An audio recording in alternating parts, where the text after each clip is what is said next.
خدا کی قسم لا الہ الا اللہ یہ زنا ہے زنا ہے زنا ہے. عورت دوسرے مرد کے لیے حلال نہیں ہوگی. یہیں بٹھا کے میں نے سمجھایا وفاقی شرعی عدالت کے جج کو. ادھر مجھ سے ملنے آئے تھے, چائے پلائی, میں نے کہا خدا کی قسم یہ زنا کو تم لوگ پروموٹ کر رہے ہو, لیکن جج صاحب کی سمجھ میں یہ بات نہیں آئی. اللہ کی قسم وفاقی شرعی عدالت کا جج بھی جہنم میں الٹا لٹکا ہوا ہوگا, میری تمنا ہے. اور یہ ہمارے وکیل بھی اور ہمارے ججز بھی, ہمارے حکمران بھی اور وہ علماء بھی جو اس عدالتی خلا پہ خاموش ہیں, آواز نہیں اٹھا رہے, میری تمنا ہے. کیونکہ ان لوگوں نے اتنا بڑا ظلم کیا ہماری فیملی سسٹم کو ڈسٹرائے کرنے میں, ہمارے فیملی سسٹم کو توڑنے میں, girl friend boy friend system کو پروموٹ کرنے میں اس خلا کے ذریعے. میں اللہ کے سامنے کہہ دوں گا, اے اللہ میری جو ذمہ داری تھی, میں نے حکومت کے خوف کے بغیر, جیل کچہری اور توہین عدالت کے خوف کے اس قانون کے سے نہیں ڈرا. میں نے جو حق تھا وہ ممبر پہ کھل کے بیان کر دیا, میری ذمہ داری پوری ہو گئی. اے اللہ میں بری ہوں. اب اگر کوئی مولوی اس پہ خاموشی اختیار کرتا ہے, کوئی جج اس خلا کو صحیح قرار دیتا ہے, کوئی مولوی, اہل حدیثوں میں بعض مولوی ایسا کر رہے ہیں کہ یہ خلا ٹھیک ہے, یہ سارے جہنم میں الٹے لٹکے ہوئے ہوں گے, سارے الٹے, کیونکہ یہ زنا کو پروموٹ کر رہے ہیں, خاندانی نظام کو توڑ رہے ہیں. یہ مجھے ایک بات بتاؤ, آپ کو پتا ہو کہ میری بیوی کو ہر وقت یہ رائٹ ہے, جب چاہے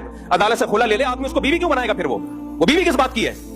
گرل فرینڈ اور بیوی میں فرق کیا رہ گیا؟ پھر گرل فرینڈ کو بھی یہ رائٹ ہے جب چاہے چھوڑ کے چلی جائے, بیوی کے پاس بھی کورٹ نے یہ رائٹ دے دی ہے جب چاہے کورٹ سے خلا لے کے چلی جائے. ابے تو گرل فرینڈ ہی رکھ لیتا, اس سے بہتر نہیں تھا کیا؟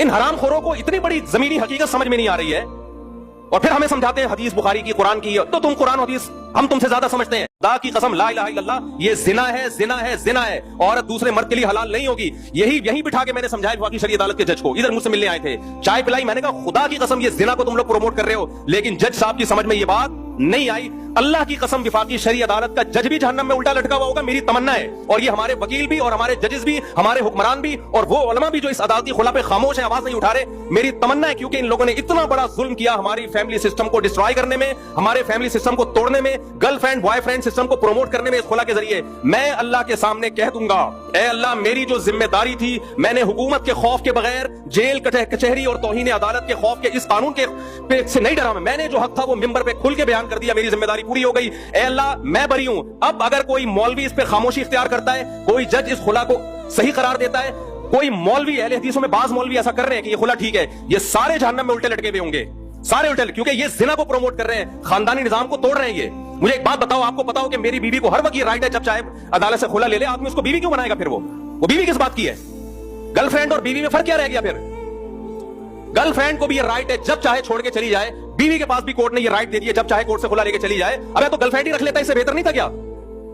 ان حرام خوروں کو اتنی بڑی زمینی حقیقت سمجھ میں نہیں آ رہی ہے, اور پھر ہمیں سمجھاتے ہیں حدیث بخاری کی, قرآن کی, تو تم قرآن حدیث ہم تم سے زیادہ سمجھتے ہیں.